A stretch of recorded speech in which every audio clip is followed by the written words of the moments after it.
America में लगातार बर्फबारी से हालात बिगड़ते हुए नजर आ रहे हैं। अमेरिका में बर्फबारी से 34 लोगों की मौत हो चुकी है। कई रियासतों में दर्जा हरारत -45 डिग्री तक पहुंच गया है। 15 लाख से ज्यादा लोग मुतासिर हैं। तो लगातार अमेरिका में बर्फीले तूफान का कहर देखने को मिल रहा है। आम जिंदगी दरहम बरहम हो गई है, तो वहीं एयरपोर्ट्स भी बंद करने का हुक्म दिया गया है। लगातार फ्लाइट कैंसिल हो रही हैं। पैसेंजर्स को काफी परेशानियों का सामना करना पड़ रहा है।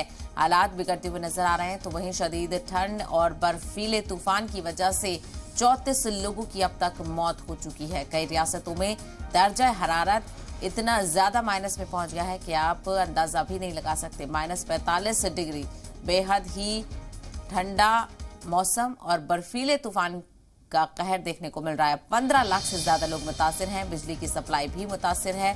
लोग घरों में कैद होकर रह गए हैं। आप तस्वीरें देखिए, पूरा इलाका बर्फ की सफेद चादर में ढका हुआ नजर आ रहा है। धुंध दिखाई दे रही है, चूंकि बर्फीले तूफान की वजह से हालत शदीद खराब हो चुके हैं।